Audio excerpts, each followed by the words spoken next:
Pleasure to welcome you here tonight. Let me begin, please, with a welcome to country. Monash University, Australian campuses are proudly on the Kulin land in Melbourne, and we acknowledge the traditional owners of this land and recognise and pay our respects to elders past and present and future. I also have great pleasure, of course, in welcoming Anne Gervasoni this evening. Monash Faculty of Education has had a long and proud tradition of incredible maths educators. And Anne now steps into a place where the expectations are high, but we know the rewards will be great with a person like Anne.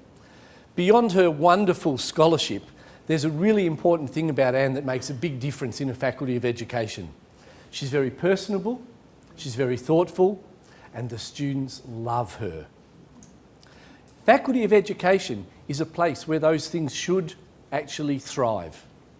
It's a place where notions of teaching and learning really matter, and where people who do that well are exemplars of what we would expect a Faculty of Education should do.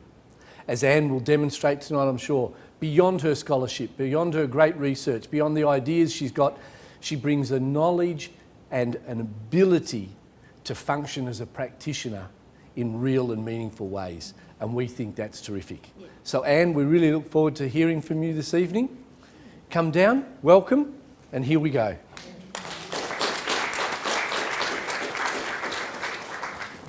Well, welcome to you all on this cold June evening as we approach the winter solstice.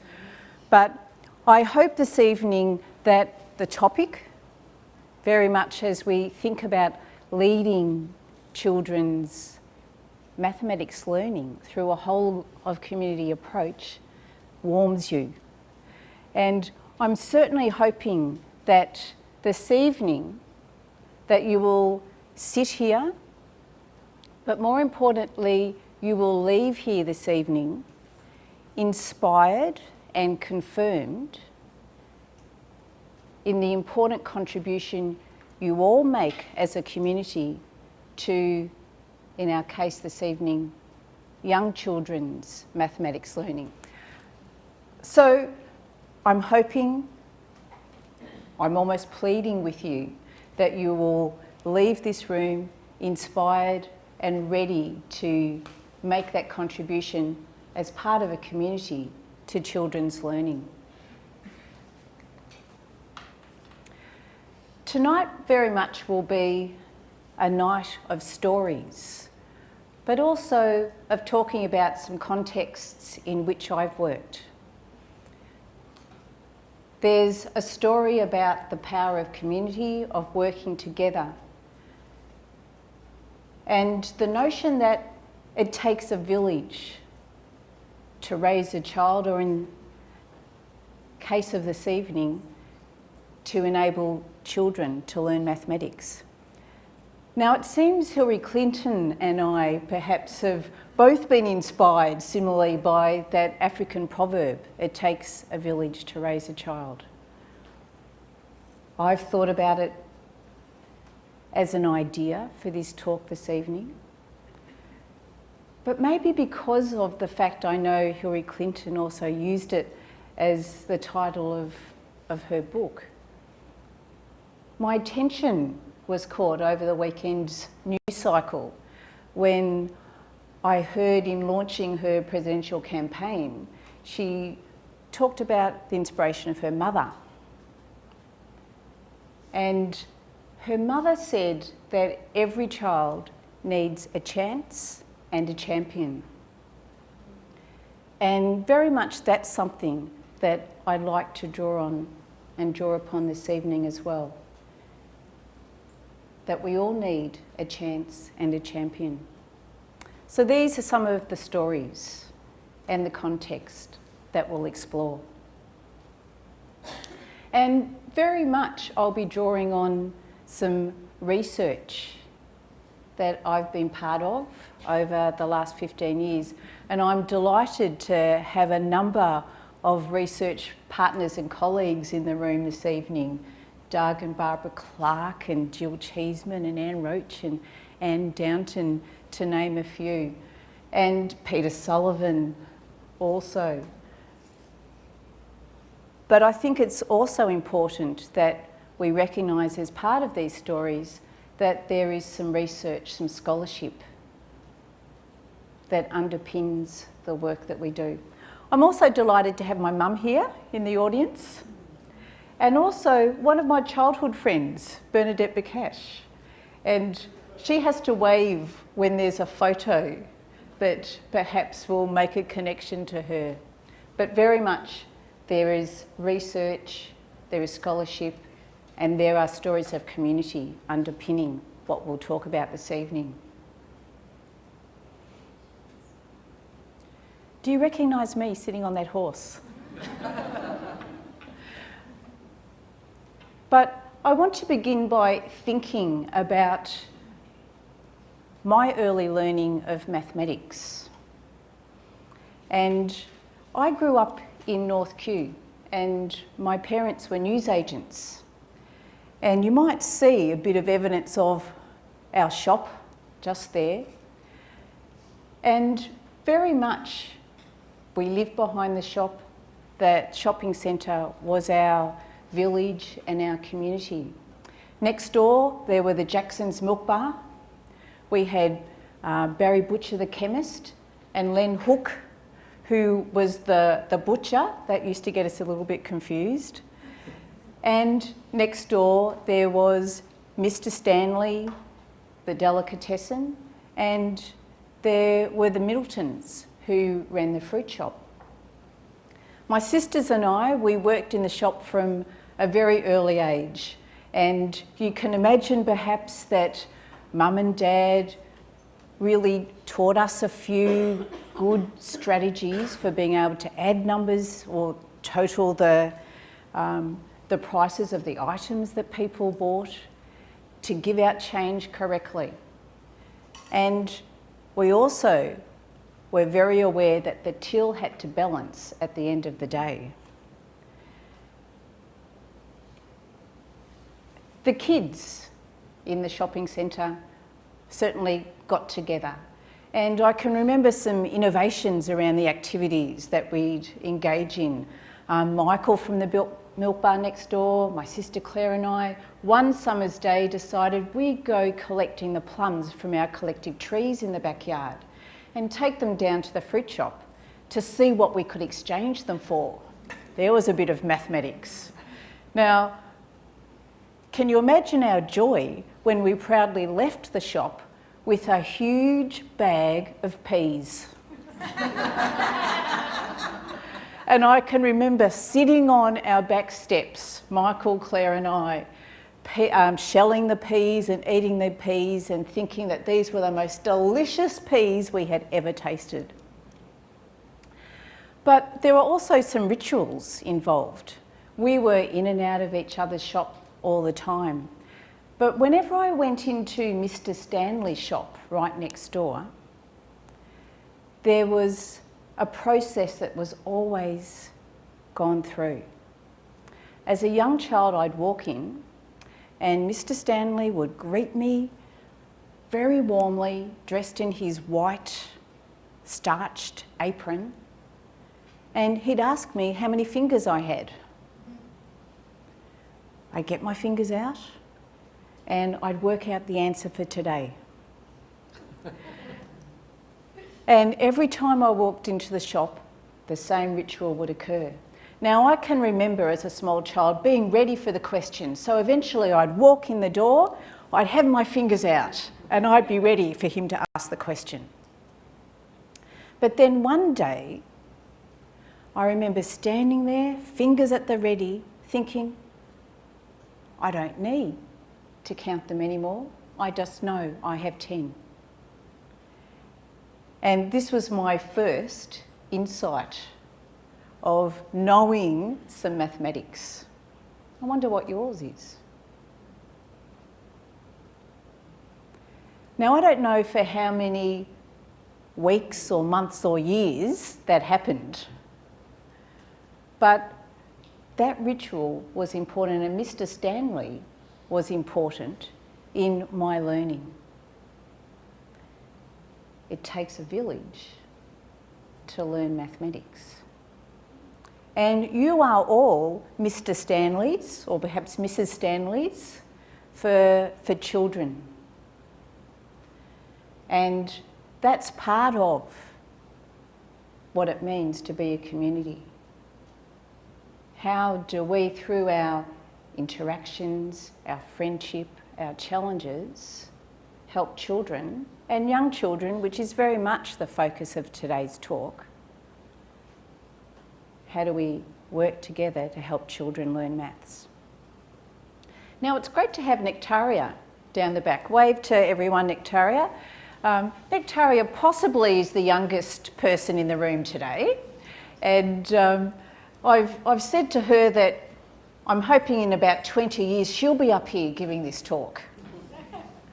But she did some pretty interesting mathematics today, and you were talking about elapsed time, if I remember, and exploring elapsed time, and the teacher was talking about stories with her son learning to drive and how they had to record the amount of time that he was actually working on.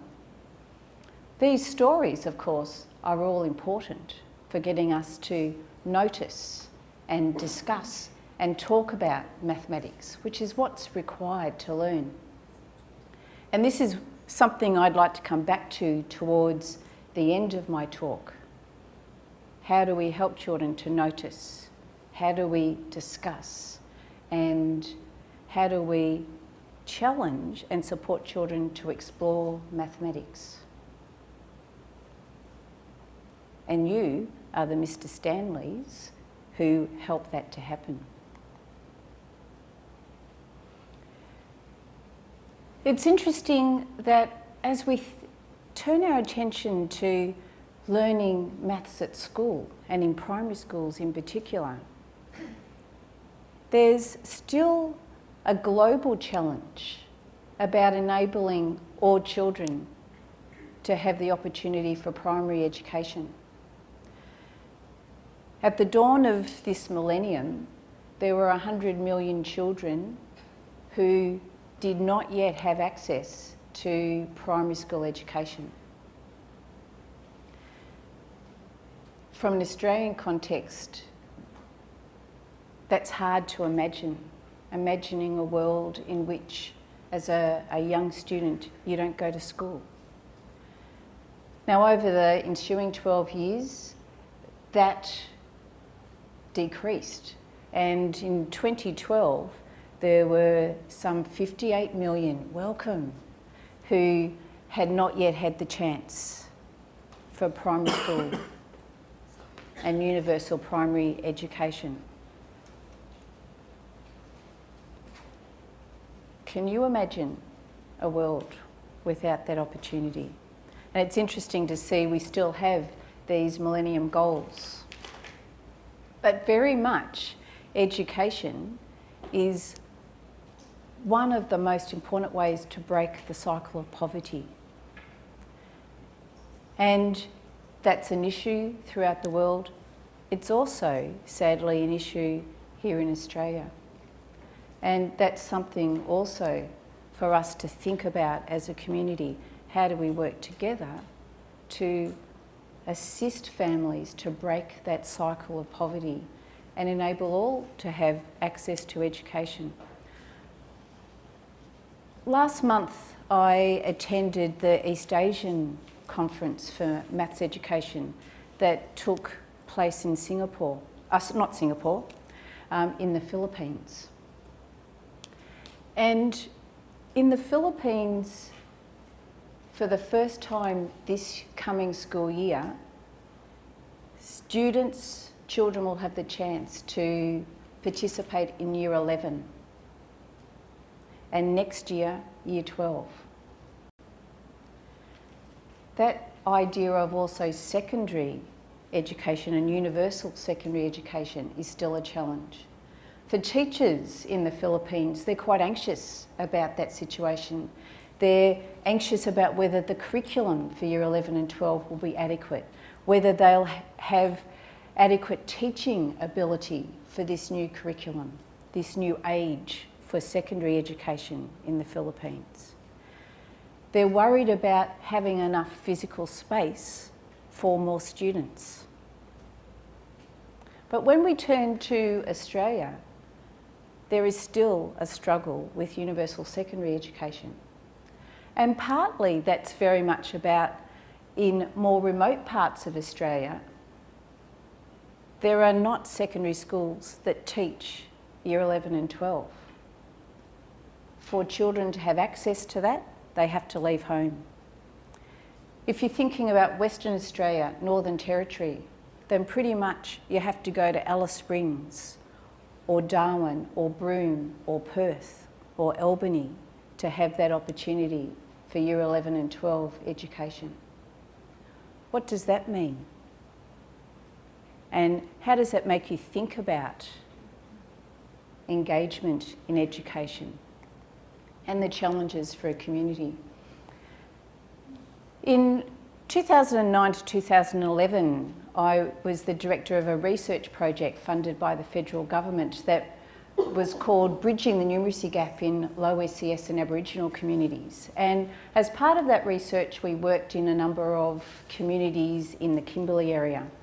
And 4 remote communities in particular were part of the research aspect of that work. And I have some data here just to give you a bit of a sense of comparing the knowledge that children have when they start school. We hear a lot about Aboriginal children in particular and their struggle with learning mathematics. One of the opportunities we had through assessment that was a one-on-one assessment that we developed during the early numeracy research project here in Victoria and refined during this Bridging the Numeracy Gap project. The interview enabled teachers to sit down beside a student to listen to their explanations of how they found solutions to practical tasks, to observe and to listen. But one of the things we did was compare the knowledge of the Aboriginal children when they started school in the Kimberley, and each of the schools represented here were between 2 and 12 hours drive out of Broome. So we are talking about pretty remote communities. And we compared that to a number of schools, or about 10, in Western Victoria that I've highlighted as Ballarat in this particular set of graphs. And I'll come to talk about the growth points represented here a little bit later. But I think one thing that's fairly obvious here in the counting domain is that when you look at the distribution of knowledge represented by those colours, that there's not a great deal of difference between the Aboriginal children in the Kimberley and the children in Western Victoria. And indeed, we actually find that there's more Aboriginal children able to do things like count to 20 and count 20 items than we found in Western Victoria. That can be surprising for some people. And just to reinforce that, here's the place value domain. Pretty similar, you can see in terms of those distributions. Addition and subtraction strategies, again reasonably similar. And multiplication and division strategies, again fairly similar. So one of the things that we see is that communities in the Kimberley, through the collecting of bush beans, talking, discussing, fishing, hunting, living, prepare children just as well to learn mathematics as we experience in less remote places such as Western Victoria. Sadly, it's what happens after children leave or after children begin school that is the challenge for many. So think about what's happening in communities for young children that enables them, and in this case, to show their knowledge even in English, which is not the language or the Aboriginal language of those children's homes. As part of the Bridging the Numeracy Gap project, and also have Carmel Godfrey here, who as a teacher and leader in a school was part of this research as well. But we very much wanted to look at what the effect of a whole school approach was for assisting children to learn, and I'll come back to that again later. Also to look at the effect of an intervention program, the Extending Mathematical Understanding program. But when we thought about the Kimberley schools and communities, we also wanted to talk to community members about what they saw as the important factors in helping children to learn mathematics effectively, in our case. And one of the things we did was talk to a number of the Aboriginal teaching assistants who worked in the schools, and you see some of those assistants in the photo here. These Aboriginal teaching assistants were very much the links between school and local communities, and were absolutely the champions for the Aboriginal children in the schools. When we talked to them and analysed the interview transcripts, we used some of the constructs that were identified by Matthews, Howard and Perry, and thought about the impact of social justice, empowerment, engagement, reconciliation, self-determination, connectedness and relevance. And just as a few voices, I'd like to draw upon a couple of excerpts from those interviews. In this case, one of the Aboriginal teaching assistants raised the issue of how important it is to have high expectations of Aboriginal students. And you see here the highlighting of the importance of teachers having high expectations, of having beliefs in children's ability to learn, and in our case to learn mathematics.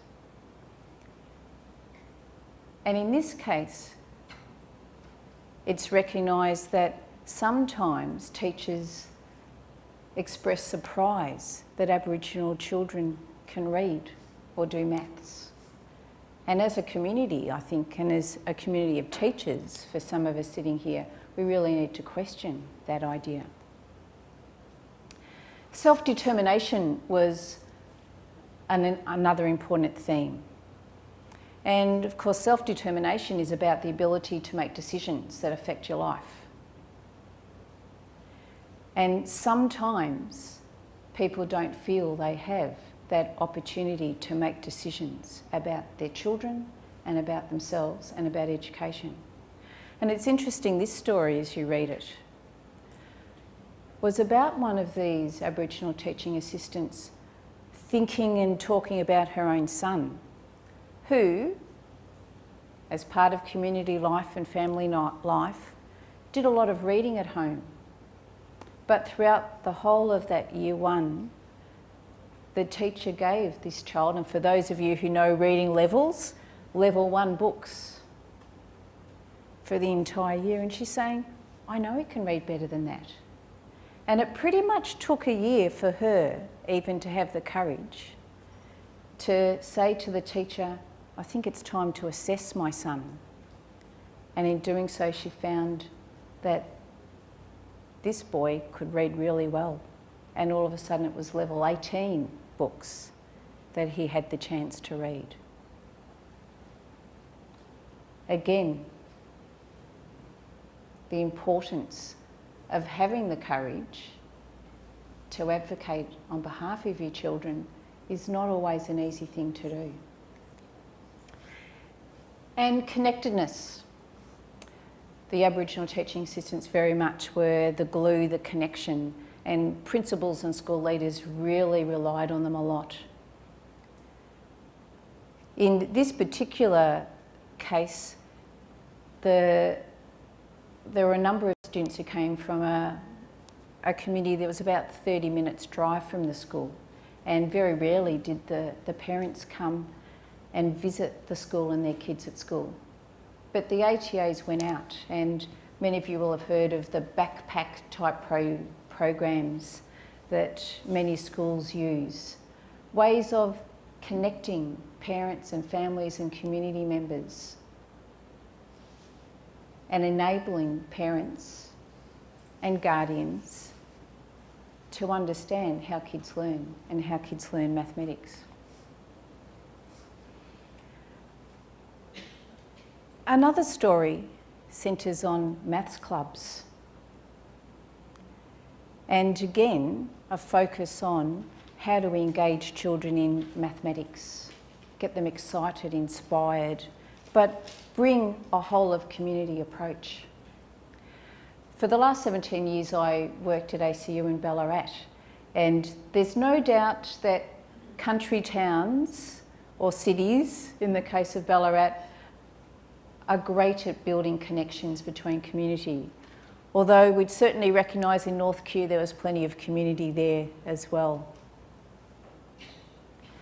But one of the things we did was to consider, and I must say I'm inspired at this point by Michelle Anderson here, who worked for the Smith family. And Michelle and I first met at a dinner.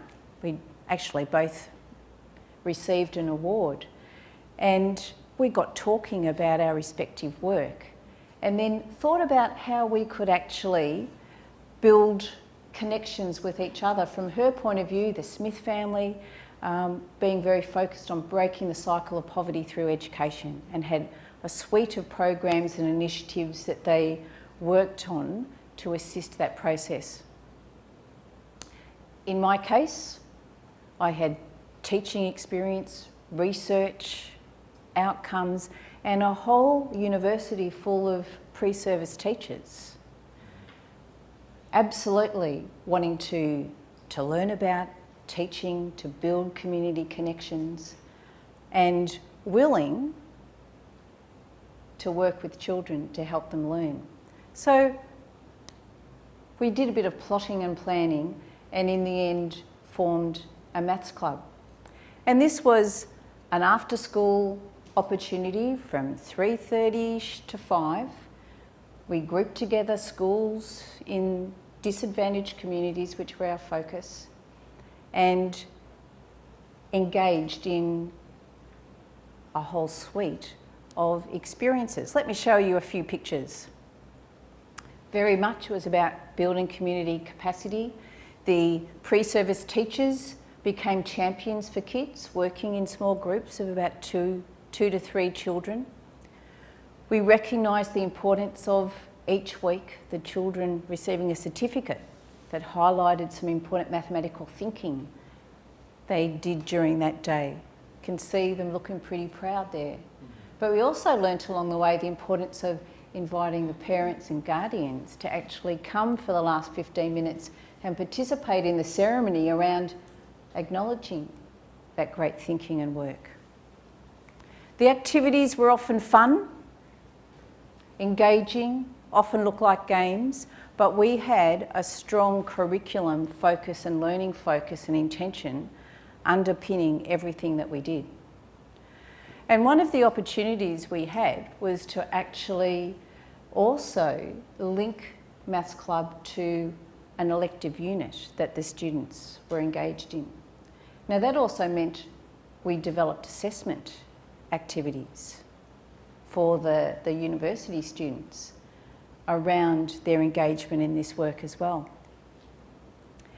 And very much this is a model demonstrating that what we learnt from, for example, the early numeracy research project and things like the research around extending mathematical understanding and assessment interviews and growth points actually came to life during maths clubs and the work that the university students were doing for the purpose of building community capacity. And that also linked back, giving us new knowledge and inspiration for the research and learning that we would do at the university. Engagement, smiles, hard thinking, challenge.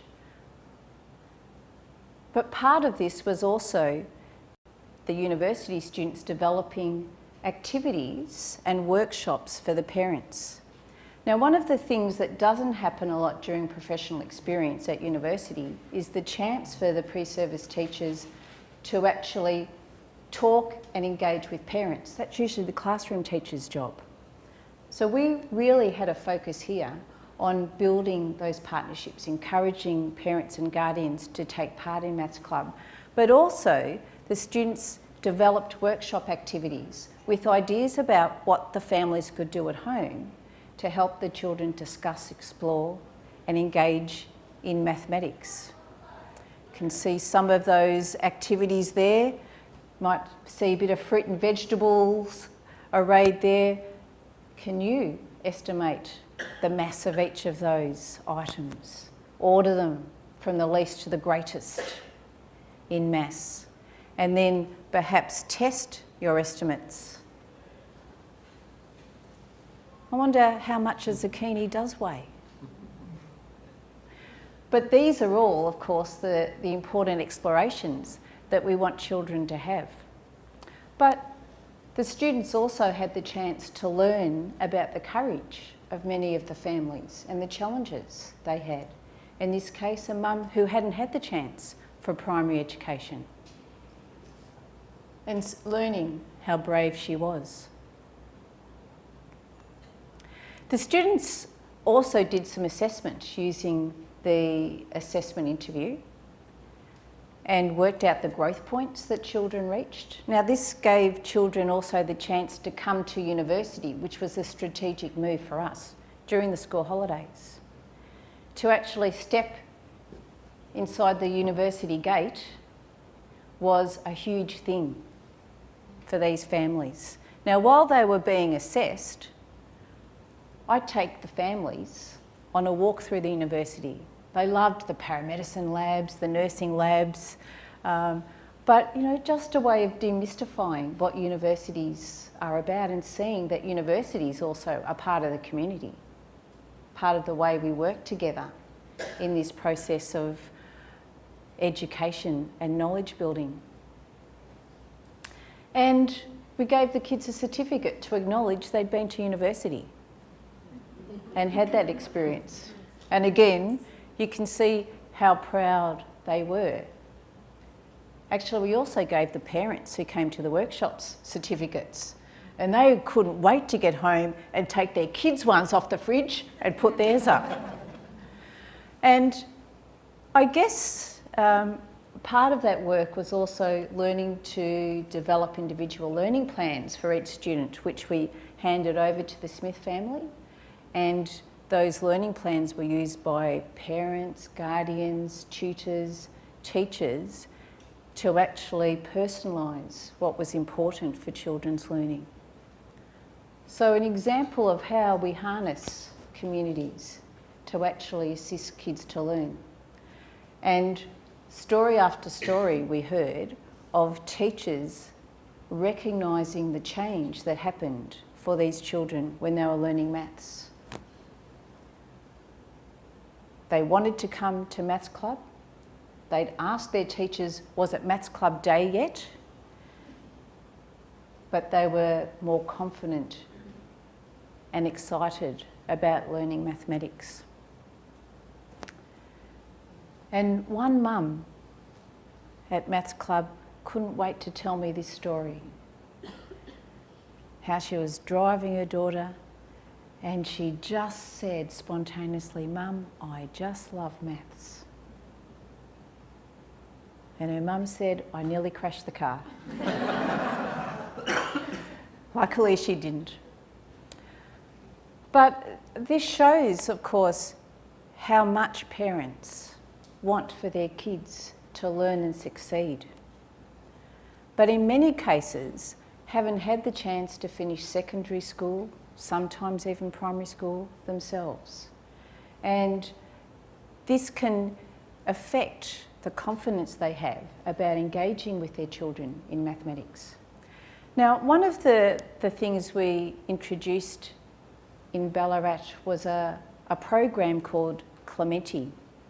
It was first begun in New York by Earl Shorris, who was a journalist and activist. And it was a program for homeless and marginalised people. But it was a university program focusing on liberal arts. And in Ballarat, we introduced this in 2008. And it was really a tremendous example of the community working together. It took almost a year of talking and relationship building for this program to begin. But it was a collaboration between the City of Ballarat, the Ballarat Library, which was the place where we ran this university course, the Smith family, Centrecare, who recruited the students and supported them, Australian Catholic University and Federation University, who supported educationally the students and provided the lecturers. And also a group called Ballarat Cares, later known as United Way Ballarat, which brought together a whole range of business people to support the students as learning partners.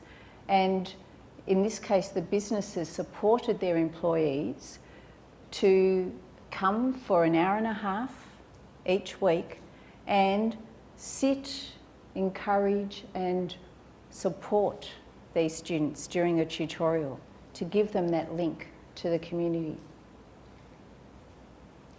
It's one of the best examples I think I've personally experienced of communities working together in amazing ways.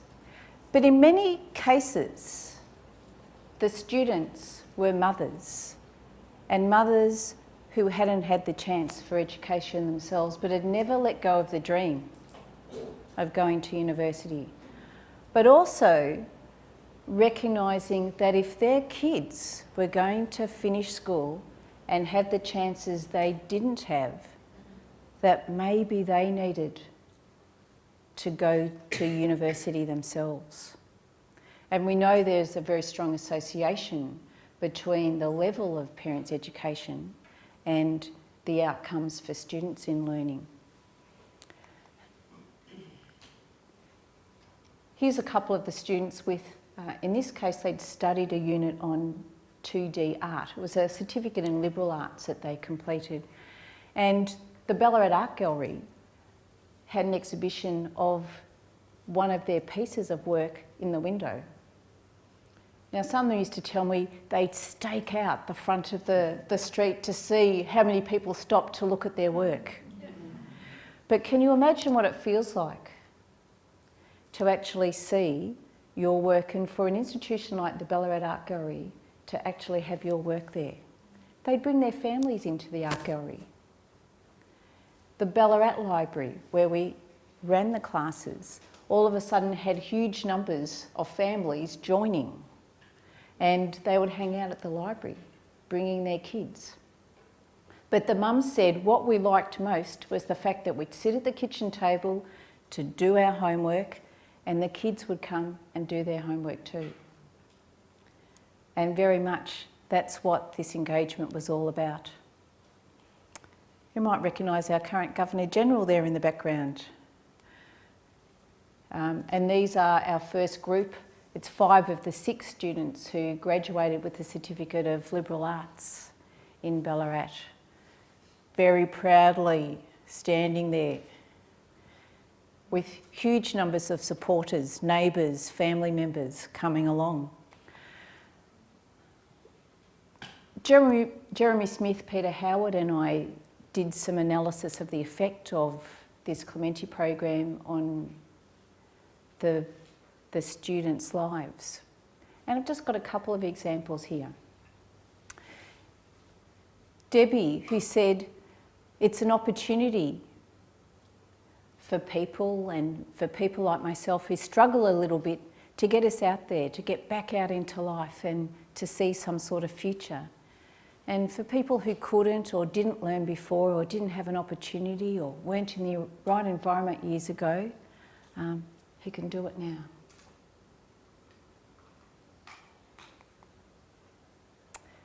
Tammy highlighted that this was a way out of poverty for her and her family.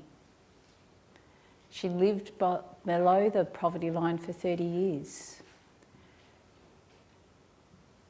And she really recognised that this sort of engagement and this building of community was so important for her. And Debbie said, well, it's really about future. And of course, I want to achieve that graduation and I want my son to be there. And for him to see that, you know, even if you've had a rough 10 years, you can still get up and mum's moving on. Even though mum fell to pieces, she's getting up. All of that's important. And then it rubs off on the grandkids, hopefully. So that's the plan. The importance of education and opportunities and keeping the dream alive. Now you can probably see that all of that has an impact on children's learning, and in our case on learning maths. We started to notice that the people involved in programs like Clemente would also start bringing their kids to Maths Club and coming to parent workshops around mathematics. It was building community, building connections, giving them courage and a chance. And we know that having a chance and having a champion is really important. And very much that's what schools are all about. And so let's turn our attention, and I know many of you here this evening work in various capacities in schools and support schools. And we know that when we think about improving opportunities for learning maths, then things like a whole school approach or a whole of community approach are really critical. And in this case, the model of Fullen Hill and Cravola, along with others, can often assist leaders in schools to highlight what's important. You see things like building the home community links, the importance of assessment, of intervention and assistance for those children who are struggling. But the critical importance of personalising learning for students, being precise, but also the idea of ongoing professional learning for teachers. Now, one of the things I have been doing for the last 6 years in particular is working with a program called Leading Mathematics Learning and Teaching in now over 150 schools and communities in New South Wales. And this is an example from a month or so ago of my photo in the Parks Champion Post. Now, of course, I'm pretty proud of that because one of my favourite movies is The Dish. And of course, Parks is very important and Forbes is very important in that story. So I'm kind of delighted that I've made it to the Parks Champion Post. But here I am with the school leaders. And the important message is that this is a news story for this community. The community learns about what's happening with this exciting new program for schools. But really, what this is all about is the community working together. And what does it mean for a community when they see and read stories like this? Talk to each other. Ask what's going on down at the school and how can they also be involved. One of the focuses here is developing instructional leadership for the leaders, principals, maths coordinators, etc. in the school. And they engage in 6 days of professional learning and an action plan and come and present that to each other And this is a photo taken from the final day last year for a group of schools in Western Sydney. And importantly, it's that community of leaders and schools, in this case 15 schools gathering together, that also inspires each other. They learn from each other and think about how can they provide better and better opportunities for their children to thrive mathematically. They learn that it's important for teachers also to form communities, no longer to be isolated in one classroom, but actually to sit together, to talk together, to look at what they know about particular children's learning and design plans to advance their understanding. And we see this happening here. Here we have the principal and the maths leader participating in a classroom experience to give feedback to the classroom teacher and the children about what they notice about the opportunities to learn, and also to discuss with the teachers how they can continue to improve their teaching practice and children's opportunities to learn. And I also would like to just show you this blog from one of the schools who's in our project at the moment out at Trangie. Has anyone been to Trangie? It's right out west in New South Wales. And they have a blog to involve the community. And I'd just like to go down to the first entry. And this particular school began working in our leading maths learning and teaching project this year. But here it's highlighting that Mrs. Kerrin is helping us to improve our counting skills this term. Each week, she shows our teachers a new activity with open-ended questions to encourage us to think and build our skills. These activities are hands-on, but are so simple you could help us practice them at home.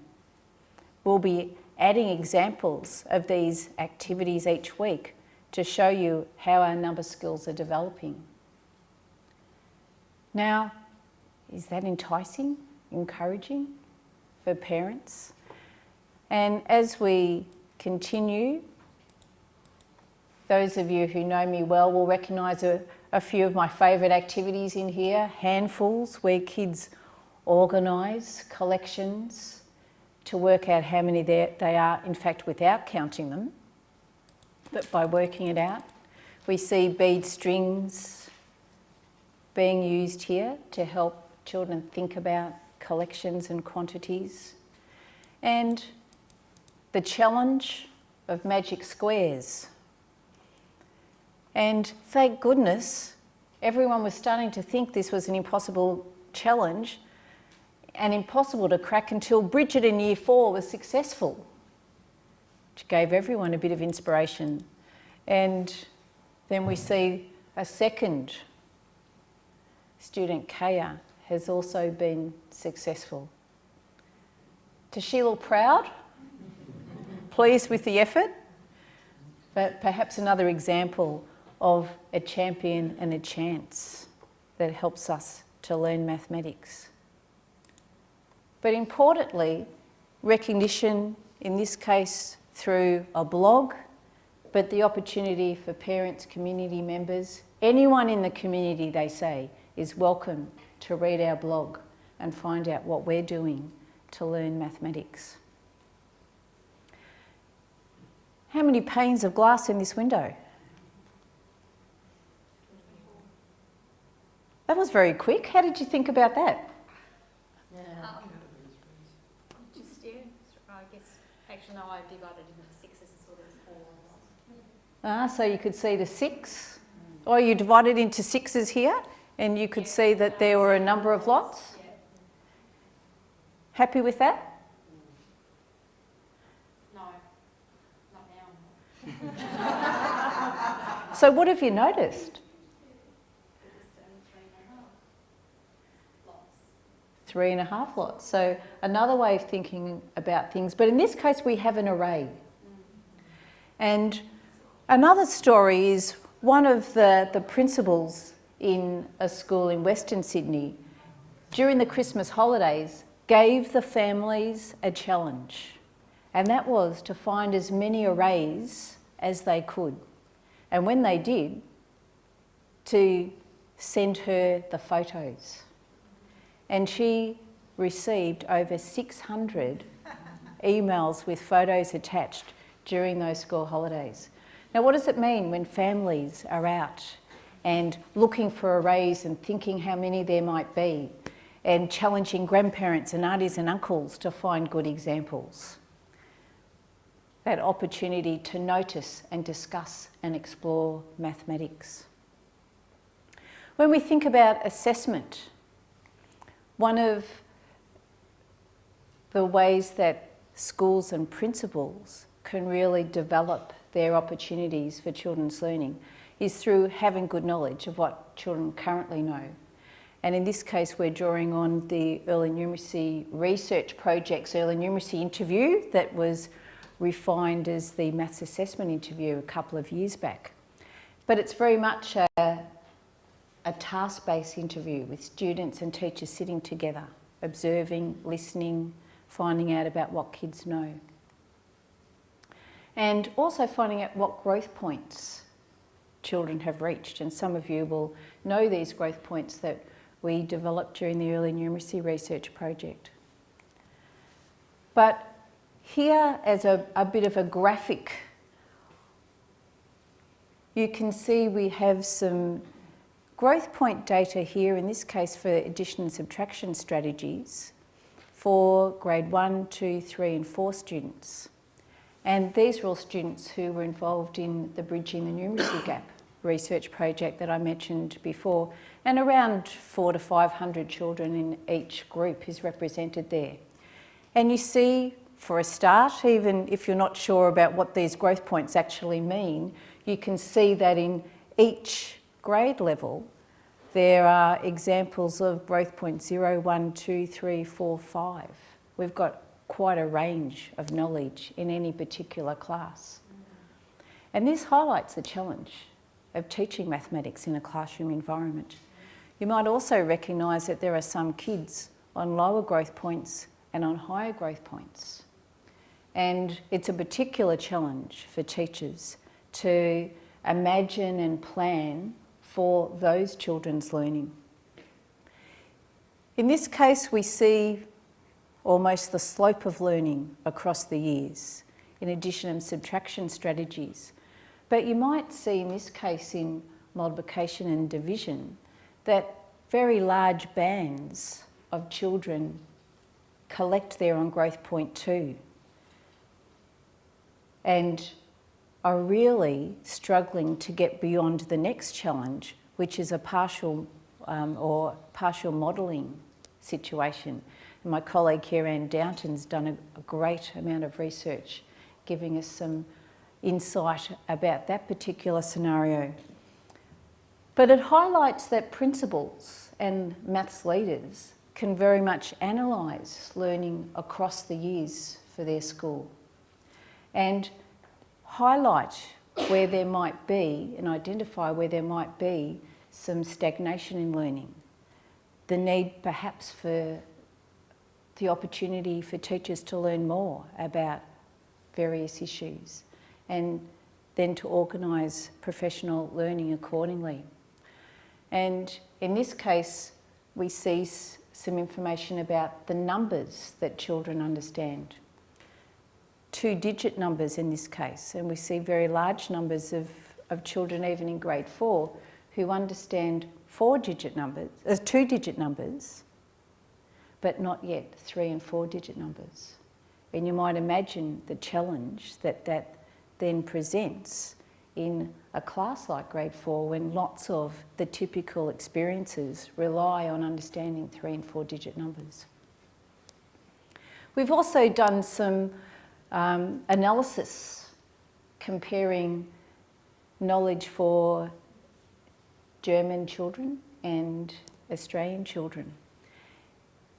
And in looking at those comparisons, you might see it as 7-year-olds, we find larger proportions of Australian children reaching high growth points in counting and also place value. But interestingly, when we turn to addition and subtraction, the German students have more knowledge than the Australian kids at this age. And it's not so different when it comes to multiplication and division, except we have an interesting bunch of German kids being on growth point 3 here. And in thinking about this scenario, we actually looked at the curriculum for both Australian and German children. And we see that in Australia, there's a lot of emphasis in the early years on counting and place value. And in Germany, there's a lot of emphasis on addition and subtraction strategies. And neither place focuses much on multiplication and division in the first years at school. I guess that therefore gives us a bit of confidence that what we teach, children learn. But as an international community, we also need to ask questions about where do we need to place our emphases with curriculum and learning. And we had a great grouping of international scholars last week in Macau to explore this particular issue when it comes to whole number learning and arithmetic in primary schools. We don't yet have all the insights necessary, and that's why research and ongoing research is so important. And also strategies for those students who might be on the lower growth points. And one of the programs we have in Australia that I've been working with for the last 15 years is the Extending Mathematical Understanding Intervention Program. And this very much is an opportunity for children to work in small groups with a specialist teacher for 10 to 20 weeks to really accelerate their mathematics learning and enable them to learn successfully in the classroom. And we do have also some analysis of the children's learning over 4 years in comparison to all students in particular cohorts. So we see here 47 students that we tracked for this intervention program over the next 3 years. We were interested in questions about whether their learning persisted, whether or not it faded, and also how they compared in their growth and development with the greater population of around 600 students. And you can see that after 12 months, when these students all began year 2, that those children participating in the EMU program had really made a lot of progress. And by and large, they now mirrored what a typical population of children look like. And that pretty much continued for the ongoing 3 years. So the effect persisted, but we still see, of course, there are some students struggling with their learning. And that's certainly the need for us to continue to research and learn about what's going to happen, what's going to assist all of those students to learn. Got some data for some of the other growth points as well and domains as well. But to conclude, I want to turn to the earlier years before children start school, and some research that I've been doing in collaboration with Bob Perry from Charles Sturt University and in collaboration with the Smith family again. And the program is called Let's Count. And this is very much an initiative that aims to support parents and guardians, family members and early childhood educators to enable children 3 to 5 years of age to learn mathematics in the context of everyday experiences. The educators very much become advisors, discussants with the parents and guardians. But there is a simple mantra that underpins the work that they do. And it's as simple as notice the mathematics that's part of your everyday life, discuss what you notice and explore. Think about the opportunities that you've been engaged with over the last few days or the weekend that were an opportunity, perhaps if you had young children around, to notice the maths, discuss and explore. We also recognise that games, children's literature, music are other great contexts for this noticing, discussing, exploring. And as an example of the effect of this quite simple approach, but with some context around assisting parents to see these opportunities, we also did some formal assessment of these young children in a year prior to their beginning school to see if there was any effect on their learning. And could blind you with a bit of statistics here. But one of the things we did was have a comparison group, and we had some children in a couple of states across Australia involved in the Let's Count initiative. And if you had the time to really look at those data in detail, you'd see that there was, in many cases, an important effect for children's learning that could be recognised in quite a formal assessment process, which is not something that we actually advocate in an early childhood setting, but we were interested to see what the effect was on children's learning. And I've got any number of pieces of results that I could talk about to highlight that particular issue. But we also interviewed parents, guardians, early childhood educators. And I think this example about noticing mathematics learning and facilitating learning in an everyday context is really highlighted by this excerpt. This mum said, "Well, now I'm much more aware of how my daughter can learn from everyday things." An example of that was yesterday. My husband brought home a little thermometer. He works in refrigeration. And she wanted to know how it worked. And I thought, oh, put it in the fridge. And she put it in the fridge and we looked at the degrees.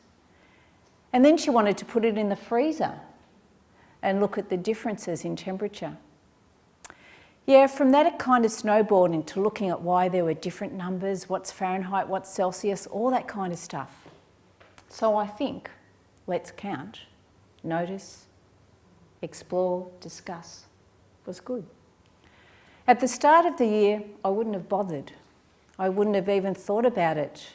But it just occurred to me, this is a good moment for her to explore. Before I wouldn't have done that. I would have just said, well, I don't know, I can't be bothered teaching you that. So it can be very simple, but very powerful for the effect it has on learning. And it's a great opportunity we have here at Monash too, to extend on that thinking around the power of families and guardians working at home, and in collaboration with 7A's Phillipson and Peter Sullivan, we're engaging in a 3-year research project to really think more about how we enable parents to support children's maths learning at home. So, whether it's about Maths Club or Clemente or leading mathematics learning and teaching in schools, or intervention programs, or Let's Count. We all need a chance and a champion. And my challenge for you as you walk out this door this evening is to be the person that champions young children and gives them a chance. So thank you.